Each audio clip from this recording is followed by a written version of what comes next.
ofrecer los instrumentos comunales. Esto que haya sido el último plan que inició, hace que sea el plan que por lejos ha tenido más participación. Muchas actividades participativas con enfoque de género y intercultural, lo cual también nos obliga a que todo el proceso de elaboración siempre vaya mirando qué fue lo que se dijo en los talleres. Entonces, si viene algún iluminado y dice, no, hay que hacer tal cosa. Ojo, porque en los talleres esto es lo que se venía señalando. Un ejemplo bien importante, alguien podría decir, oye, pero ya, el problema se resuelve con carretera hídrica.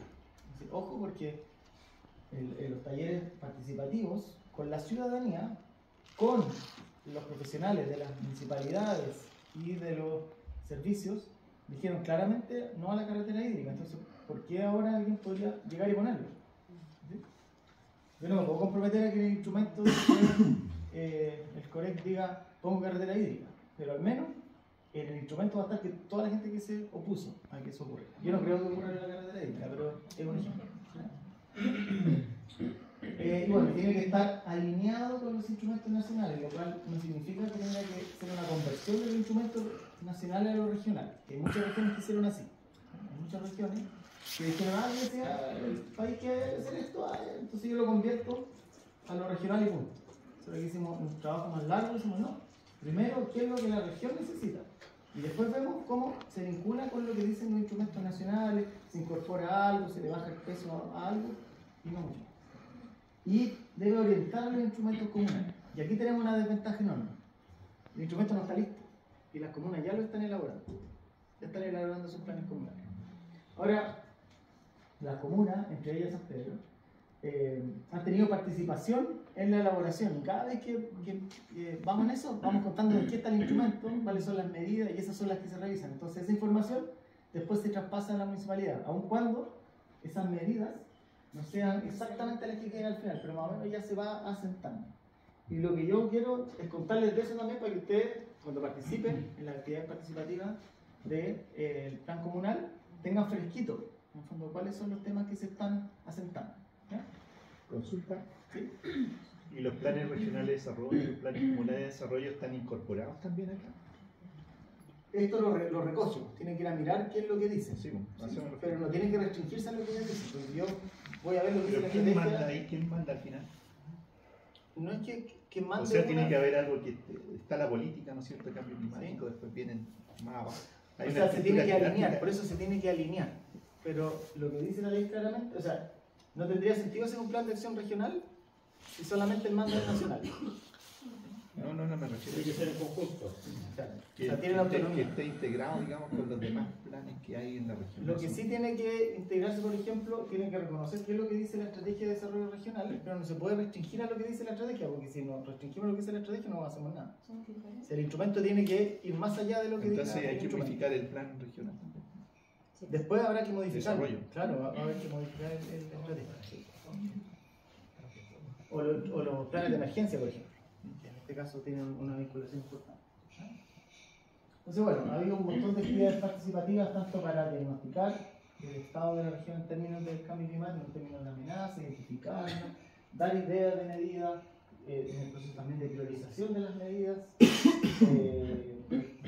Hubo también una instancia de validación y retroalimentación de medidas. Estos son más o menos los números. Estos son los números de quienes se registraron, no todos siempre se registran, ciudadanía, COREC, y un montón de actividades con pueblos originarios.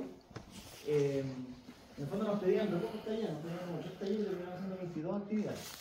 Porque es muy difícil decir, hago un taller acá y lleguen todos. No ocurre. Y lo otro que encontramos de valor, cuando hacíamos los talleres de ciudadanía, toda la gente que llegaba era de área urbana. Y cuando hacíamos la actividad en pueblo originario, no llegaban solamente comunidades indígenas, sino que nos hablaban también del mundo rural, que no aparecía con tanta claridad en estos talleres. En los de COREC sí, porque aquí está la Seremia de Agricultura, que trae un montón de profesionales y profesionales. Entonces, esos talleres fueron relevantes para levantar tanto los intereses de las comunidades indígenas, pero también de la población rural. Ya sobrepasamos pasamos la etapa del diagnóstico, las condiciones de la región, cuáles son todos los demás instrumentos que apuntan al cambio climático, la vulnerabilidad tiene que ver con que está más impactado y cuáles son las emisiones de gases de efecto invernadero en la región. Vamos a ver qué es relevante la región a nivel nacional. El país es muy poco relevante en el concierto internacional, ¿ya? Pero a nivel nacional es relevante. Entonces, cuando el país se compromete a algo, la región tiene que ponerse, ¿ya? Ahora, cuando nos ponemos como región, no se trata de decir, yo me pongo con hacer todo el sacrificio. Si yo voy a hacer un sacrificio, es porque ese sacrificio no solamente me genera reducción de emisiones, sino que me genera otro beneficio importante. Si yo dejo de contaminar, genero beneficios en la calidad del aire y por lo tanto en la salud de la población, no solamente frente al cambio climático global, sino que haciendo local. Y estos son los sectores. Cuando uno habla de los sectores se refiere a esto, ¿no? Los otros instrumentos regionales hicieron una medida para energía, otra para transporte, otra para minería y así. Todos los instrumentos están hechos así. Las regiones lo replicaron. Nosotros rompimos por lo menos. Les voy a mostrar el resultado que por ahora está dando bien y ha tenido súper buena acogida. La región, primero hay que entenderla, ¿cierto? Hay que ir a mirarla, qué características tiene, en términos, por ejemplo, de cuánta agricultura tiene, serían esos colores más claritos, perdón, ese color café que está ahí. Una región bien agrícola, ganadera, forestal, llamamente forestal es ese color verde claro, obviamente hay que apuntar al forestal, y poquito bosque nativo aquí en la costa, Nonguén, Nahuelbuta, la cordillera de los Andes, con una importancia de los puertos, el almacenamiento de combustible, el sector de la energía es muy relevante en la región, entonces hay que apuntarle ahí. Los rellenos sanitarios son una fuerte emisión de gases de efecto invernadero que lo podemos tomar de alguna forma, bajar emisiones y a la vez ir a abordar el tema de la basura. Sector agropecuario, no hay que olvidarlo, es muy extenso en el territorio, entre otros elementos. Ahora, ¿La industria? La industria sí, la industria también. Aquí no está en esta figura de aquí hay algo. Pareció el anterior. ¿Y Huachipato va a tener que salir del sistema entonces? Sí, pues Huachipato era un contribuyente de ser importante. Sí, pues sí, el Huachipato y la cementera son importantes. En términos de las amenazas son, se observan desde lo climático. ¿Sí? En los talleres decíamos cuáles son las amenazas del cambio climático y decían, el relleno en la humedad. No, aquí tenemos que ir a las amenazas de origen climático. Esas son las que tenemos que tomar desde el instrumento. O sea, cómo un cambio en una condición climática nos impacta. ¿Sí? Cómo nos preparamos frente a ese cambio. Independiente de que hay otras amenazas que también son relevantes y que otros instrumentos la podrán abordar, o bien que con las medidas de aquí podemos lateralmente o indirectamente contribuir a ese otro problema. Y aquí hay que distinguir dos cosas. Que esto realmente es un enredo, pero tenemos proyecciones climáticas que son tendenciales, es decir, que marcan cómo va a ir cambiando paulatinamente. Entonces ahí ustedes lo han escuchado, ¿cierto? Va a haber un incremento en la temperatura y una reducción de las precipitaciones. Pero como si este año llovió tanto y el 23 también, entonces ¿qué cambio climático me están hablando? Si hay más lluvia. ¿Ya? Las proyecciones no son de las tendenciales, la tendencia indica más temperatura, menos precipitaciones. Pero también tenemos fenómenos extremos, ¿sí? De carácter climático y de carácter meteorológico. Las dos se vinculan al clima. El clima se dice que es un fenómeno extremo climático cuando dura mucho tiempo, como la sequía. Tenemos proyectado una disminución de las precipitaciones, pero no tanto como tuvimos en los años de sequía. Es un fenómeno extremo que se manifiesta y en el cambio climático tiene riesgo de manifestarse. O tenemos los ríos atmosféricos, que nos pueden traer estas precipitaciones ultra intensas. Pero como extremadamente intensas, a diferencia de otros lugares del mundo donde se desarrollan todos estos modelos, nosotros tenemos fenómenos del niño. Esta cosa entre el fenómeno del niño y la niña que nos cambia totalmente los patrones. Entonces eso también hace fenómenos que podrían ser climáticos o meteorológicos. Meteorológicos es cuando se dan en una semana, un par de días. Esos son extremos. Y a partir de ahí, bueno, entonces ¿qué impactos podemos seguir? Aquí hay algunos números. En términos de temperatura, tenemos un incremento importante en términos de olas de calor, en promedio 1,8 días con olas de calor, o en promedio 5,8 días de olas de calor, o sea, episodios más largos, episodios cálidos cuando se den dentro de una región, más de 3 días con temperaturas máximas muy altas, es decir, sobre los extremos, el 10% más alto, suben un montón, suben de 7,5 episodios de este tipo, los días con episodios de este tipo, a casi 30, y podríamos tener en algunos años, piensen, los 10 días más calurosos del año. 29, ¿no?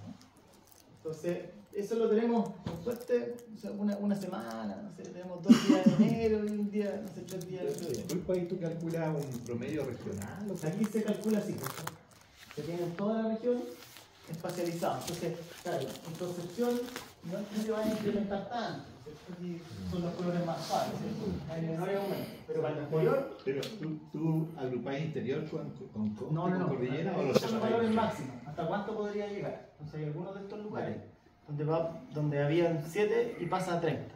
¿Sí? Aquí en nuestra zona va a ser. Que ahí tú ves claramente 3 zonas distintas. Aquí se ven, sí, ahí están marcadas. Una a la costa, otra al centro y otra a la cordillera. Claro. Y eso no se está haciendo por separado. Sí, pues aquí está especializado. Es diferente. Entonces aquí le vamos a poner luego atención. Aquí está manifestada la variación en la región. Entonces hay lugares donde va a pasar de 7,5 a 29,9, 20. Sí, porque el riesgo es mayor en la parte central. Claro, ese riesgo se manifiesta como fuerza ahí. La disminución de la nieve se manifiesta más arriba, no se manifiesta aquí en la zona central. Entonces tenemos disminuciones de lluvia de 1400 milímetros a 1200 más o menos en la región, también espacializado. Aumento de días secos consecutivos, disminución de días húmedos, disminución de episodios fríos. Me decían, oye, pero esa es la agricultura, no es tan climático, ¿no? O sea, que disminuyan las heladas. Pero hay momentos donde las heladas sí son positivas para la agricultura también. Entonces, ¿cuándo ocurre? Va a ser relevante. Disminución de nieve acumulada. En las condiciones del mar, los datos son bien pobres. Sin embargo, hay antecedentes de incremento en la acidificación, en la hipoxia, en el aumento del nivel del mar, que es lo que un poco más se investiga. Así que ahí hay que ir a poner la atención a esa amenaza. En términos de fenómenos extremos, no lo podemos explicar por fenómenos tendenciales y tampoco lo podemos proyectar con fuerza. No podemos decir, oye, mira, hay tanta inundación al año. No podemos hacer eso, pero tenemos que prepararnos frente a ese fenómeno extremo que se está manifestando. O sea, tenemos ríos atmosféricos, ¿sí? Son fenómenos de escala global. Los incendios es probablemente el impacto que, de hecho, es el impacto que más se mencionó por lejos en los talleres. Es la mayor preocupación. Está asociado a condiciones extremas de temperatura, que ya sabemos que lo vamos a tener, de humedad, que también sabemos que lo vamos a tener, y de incremento de los vientos. En eso los datos tendenciales no nos muestran nada relevante aumento de los vientos, pero sí podría estar asociado a fenómenos meteorológicos extremos. De todas maneras, el análisis de incendios en la región muestra que cualquiera de estas 3 condiciones te genera mega incendios, o sea, genera incendios muy mínimos. Ahora, si fuera un fenómeno estrictamente climático, ya estaríamos jodidos. Pero no es estrictamente climático, está asociado a causas antrópicas, no solamente en el inicio del incendio, donde desde algunos sectores se plantea que si yo disminuyo, o sea, si yo elimino la causa de los incendios, la chispa, se acaban los incendios, lo cual en la práctica se ha utilizado en los últimos 20 años y no ha disminuido ni un poquito el número de incendios anuales. Siempre estamos entre 4.000 y 6.000 y así. Es por los tipos de bosques. Y lo otro son la otra parte de las causas antrópicas, son qué es lo que se quema y dónde está lo que se quema, qué tan continuo es. Y no solamente aquí de repente uno puede caer en la simpleza, porque usualmente discute esto como en tiempos muy cortos, dicen, ay, el monocultivo, la extensión de las plantaciones, todo eso es correcto. Pero también tiene que ver con el manejo que se hace del lugar, cuando hay plantaciones forestales bien manejadas, tienen mucho menos riesgo de incendio, no significa que no lo tengan, tienen mucho más alto que un bosque nativo, mucho más alto que una zona agrícola, particularmente en nuestra región. Pero una plantación forestal abandonada o con poco manejo, esa tiene muchísimo más. Y eso tiene que ver con la industria forestal, o sea, con la industria forestal más metida en el tema, disminuye, porque también está más atenta a apagar los incendios que predios abandonados, donde tiene que venir de CONAF, no sé, de los que están cerca de Navidad, por ahí, no me acuerdo la comuna exacta, pero ahí hay una, bueno, ahora ya hay aquí también, pero ellos se desplazan, si hay un incendio en Valdivia, se mueven todo Valdivia y después se vienen para acá. Pero los forestales están aquí. Entonces, bueno, hay causas antrópicas asociadas a este fenómeno extremo. Las inundaciones también están asociadas a causas antrópicas. O sea, el río va a traer cada cierto tiempo mucho caudal, pero si yo localicé las poblaciones justo ahí, y no estoy hablando de las tomas, estoy hablando de planificación, estoy entregándome a ese evento. Y la sequía, que si bien está fuertemente asociada a la disminución prolongada de las precipitaciones, o sea, por mucho tiempo, que se puede dar a través de un fenómeno climático extremo, también está asociado a los usos del agua. ¿Sí? ¿Cómo la uso? ¿Cuánto la uso? ¿Cómo la preservo? ¿Cómo la reutilizo? ¿Cierto? Tengo posibilidades ahí importantes. ¿No? Ahí son como donde se da con mayor intensidad la sequía. Por otra parte, mirando las emisiones, y esto es un súper buen indicador de dónde poner las medidas de mitigación en particular, pero también las de adaptación. Aquí, ¿qué es lo que tenemos? Miremos primero la barrita roja, o sea, la línea roja. Esto muestra, hay que mirar la barrita roja y el gráfico de esta línea de acá. ¿Cuánto aporta la región del Biobío a las emisiones del país? Entonces aquí los datos los tenemos hasta el 2020. Y los datos que tenemos hasta el 2020 tenemos que esperar a los inventarios sistemáticos actualizados. Uno puede construir su inventario, pero corre mucho riesgo de fallar, porque son metodologías muy estandarizadas del IPCC, que es el gobierno. Entonces, ¿qué sabemos? Que la región, no sé, entre el 2010 y el 2014 tenía una construcción más importante que el que tiene ahora, que es variable también, sabemos que hay años más, años menos, va variando, pero nos movemos entre el 20 y el 30%. Una región tiene el 20 al 30%, no deja de ser menos. Podría tener el orden del 10%, 5%, si más o menos distribuimos las 16 regiones, ¿cierto? Ahora estamos bastante más arriba de una región relevante.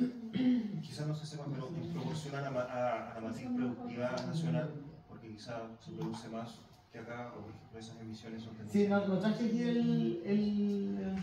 no, aquí hay algo, mira. Esa que se llama la intensidad de carbono, que es cuánto produces y cuánto te cuesta en términos de emisiones de gases de efecto invernadero. La idea sería que ese gráfico no lo tengo, traje el dato, ¿no? Pero que tú vas teniendo una mayor productividad y vas teniendo menos emisiones. O sea, desacoplas que tener más productividad, o sea, que sea más emisiones. Eso no se ha logrado desacoplar. Sigue muy acoplado, no tiene mayores variaciones. O sea, desacoplado el ritmo del crecimiento económico y las emisiones, y estos valores, que son esa intensidad, es mayor que el promedio nacional. Es decir, aquí cuesta más la producción en términos de gases de efecto invernadero. Ahora, la otra patita, son las azules, es cuánto emite la región. ¿Ya? Quiero que pongan atención en esto. Bueno, siempre estamos ahí entre 5.000 o no sé, 7.000 y más o menos aquí 15.000 kilotoneladas, o sea, 1.000 de toneladas de CO2 equivalente, que es como la unidad que se usa para ver cuánto se está emitiendo. Hay varios gases de efecto invernadero, o sea, el CO2 es uno de ellos, el metano es otro, hay más. Fíjense este año, 2017. ¿Qué pasó ahí? Algo pasó que disparó las emisiones, ¿no? Incendio. Son los incendios forestales. Miren, nos hace pasar de 15.000 a casi duplicar. Pero fíjense qué pasó con la barrita roja. Uno podría decir, pero ¿por qué no se fue arriba? Porque en otras regiones fue tan importante, y fue la región del Maule en particular, O sea, aquí tuvimos un incendio de 90.000 hectáreas, en el Maule tuvieron uno solo de 80.000, el doble. Y se pasó O'Higgins otro que era de 80.000 y así. Tremenda superficie. O sea, aquí duplicamos, ahí nos mantenemos como igual. Eso quiere decir que en el resto del país, particularmente O'Higgins, Maule, Ñuble, sobre todo O'Higgins y Maule, la cuestión fue pero pencazo de emisiones tremendo. Entonces, si nosotros mitigamos estos incendios, evitamos todos los impactos negativos de los incendios, adaptación al cambio climático, ¿cierto? Porque son las amenazas de las cuales nos tenemos que cuidar, y al mismo tiempo estamos reduciendo gases de efecto invernadero. Si lo descuidamos, podemos hacer todos los esfuerzos y de repente nos viene un incendio grande y se va para allá. El puro 2023 se estima que tuvimos el doble al menos de emisión, que fue el incendio de Santa Juana, Nacimiento. Ahí, mucho más de eso. Uno solo sobrepasó las 100.000, 100.000, 110.000 hectáreas sin contar el de Penco. Hubo unas 20.000, si no me equivoco. Hablando de cifras enormes de emisiones. Entonces, podríamos decir, tienen que nuestra región o nuestro país no contribuye a los gases de efecto invernadero, ayúdennos a no tener incendios, porque ahí evitamos casi todo el problema. Y a quién le decimos, comunidad internacional, ayúdenos, porque estamos dejándole la escoba a nosotros mismos. Pero, disculpa, ¿a dónde queremos llegar con las emisiones? ¿A cero? La idea es llegar a un balance. ¿Hay un valor establecido? Que se capture lo mismo que se se emita. ¿Ah? Que se capture lo mismo que se emita. Esa es como la meta del 2100. Ahora se habla de disminuciones del 20, el 30%. Claro, pero nosotros podríamos disminuir un 50%, la de los años cumbre. Pero ahí tú muestras las emisiones y no las capturas.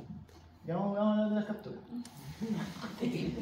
La energía es lejos el mayor, en términos tendenciales, el mayor emisor permanente de gases de efecto invernadero a través de la producción de electricidad.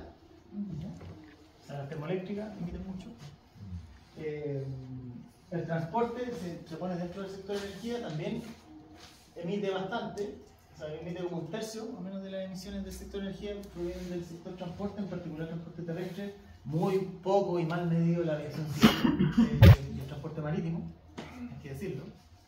Es muy pobre esa medición.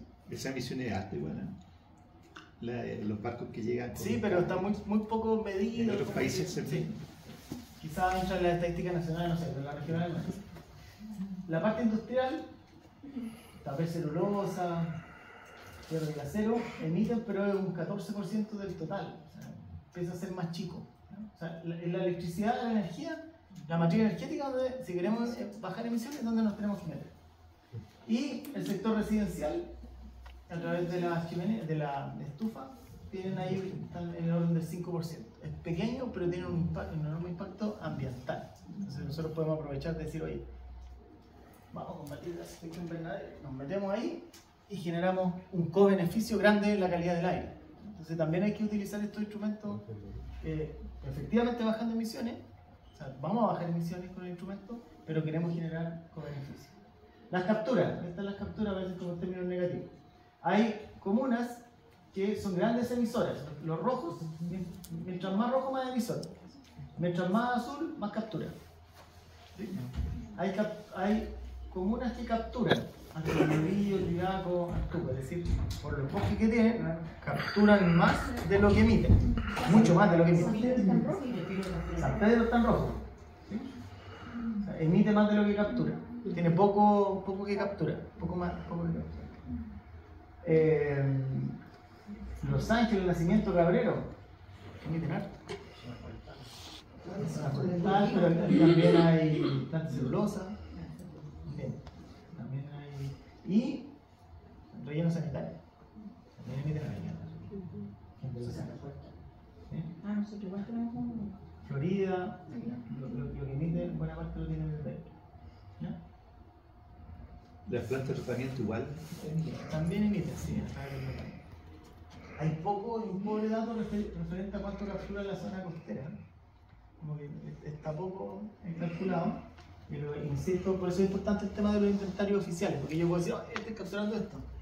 el inventario oficial es el que me va a decir cuánto estoy construyendo al final.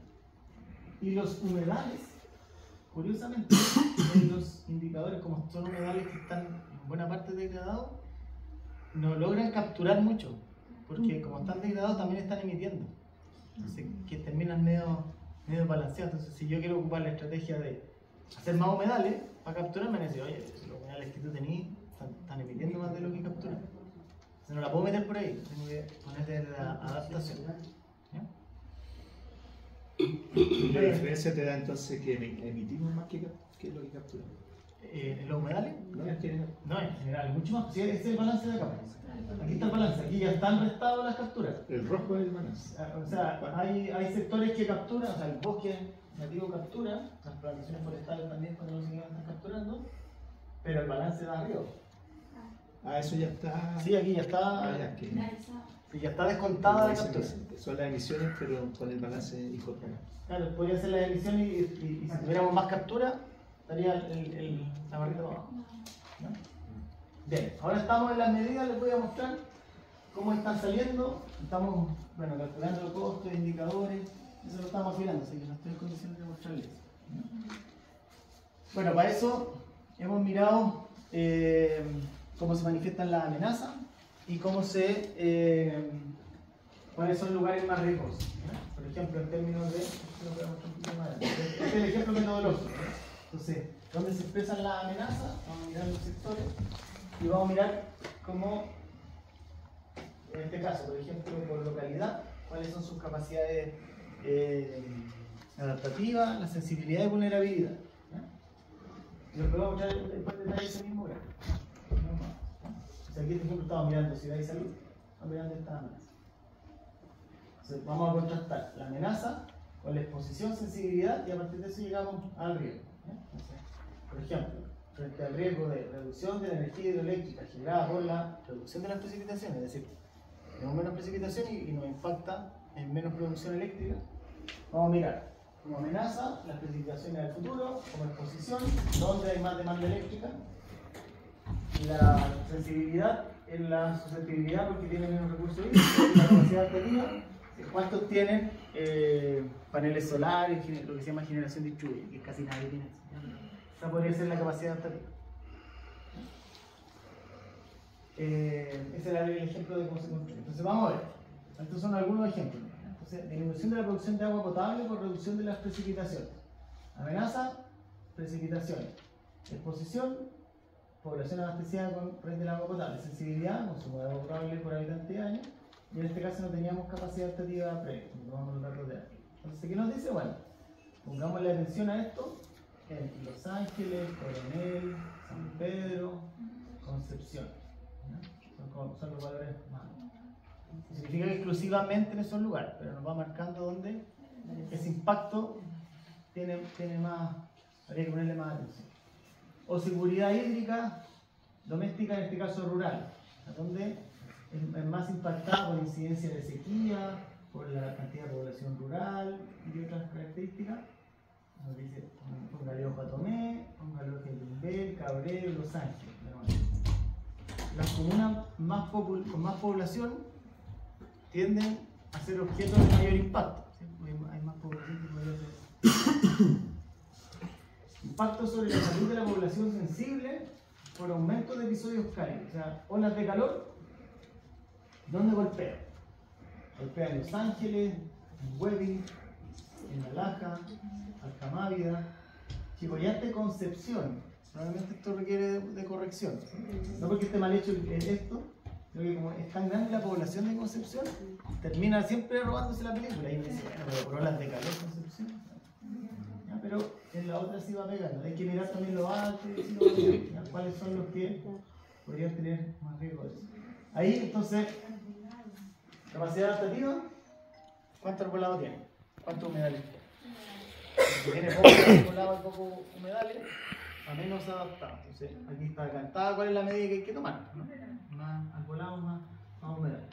O bien, esto que es el índice sociomaterial, que se preocupa de la calidad de la vivienda, entonces uno puede decir, bueno, voy a tener horas de calor, pero a ver, ¿cómo está la casa? ¿Cómo está el techo? ¿Cómo se pueden meter medidas por ahí? Afectación de plantaciones forestales por el aumento del riesgo de megaincendios. Entonces, ¿cómo golpea al sector silvoagropecuario la ocurrencia de los megaincendios? No golpea a todos, también no golpea a la ciudad, pero lo miramos desde ahí. Entonces miramos olas de calor, días calurosos, temperatura máxima, dónde están las plantaciones forestales, sensibilidad, qué tan grandes son los fragmentos de plantaciones forestales, cuántos han sido impactados por incendios en los últimos 25 años, qué tan diverso es el paisaje, si es muy homogéneo, son demasiados cultivos, cuántos cortafuegos se han hecho en esas comunas, cuántos se están haciendo. Tenemos datos del año 2024, como del orden de 600 kilómetros de cortafuegos, ¿dónde se distribuye? Entonces, ¿dónde? Por ahora la situación está más crítica: Laja, Inverta, Obrero, Hualqui, Los Ángeles, Nacimiento. Son como los más impactantes. No significa que se estén poniendo medidas que también poner medidas. Pero si no tuviera que mirar solamente los impactos, sería por ahí. Les voy a mostrar entonces las medidas. ¿Cuáles son las medidas de adaptación que se han ido consolidando? Las medidas se componen por la amenaza que da origen a la medida, los sectores a los cuales apunta y la medida. Después, cada medida tiene acciones. Las tengo en la última diapositiva, así que las puedo después dejar ahí proyectadas un rato mientras conversamos. ¿Ya? Entonces, frente bueno, casi todas las amenazas las medidas de adaptación intentan tener infraestructura o tecnología, o sea, aspectos de cómo se construye, soluciones basadas en la naturaleza, intentan tener también, y en algunos casos hay algunas un poquito más específicas que apunten a un sector en particular. Entonces, desarrollo de infraestructura y tecnología para la gestión del agua, tanto para capturar el agua, para almacenarla, para usarla. Hay un conjunto de acciones. Reforzamiento de la provisión natural del agua, es decir, la parte alta de las cuencas, los cauces. Fortalecimiento de la producción agropecuaria adaptada al cambio climático. Esto tiene que ver con las técnicas agrícolas que se utilizan y tiene que ver con la variedad de cultivos que se impulsan. O sea, hay variedades que son más resistentes a cambios climáticos. Lluvias más intensas, obras de hidráulica vinculadas con los planes maestros de agua y lluvia en particular, y recuperación de ecosistemas acuáticos y refuerzo del drenaje urbano sustentable. Algunas de ellas vamos a ver que de estas no, pero de las siguientes sí también aportan a la mitigación. Olas de calor, fortalecimiento de la infraestructura verde urbana, que son los árboles y humedales, y refugios climáticos, que son como espacios públicos o privados que puedan tener menores temperaturas. Mejoramiento de la eficiencia térmica en edificaciones frente a olas de calor. Esto siempre lo escuchamos vinculado al frío. Lo escuchamos referido al invierno.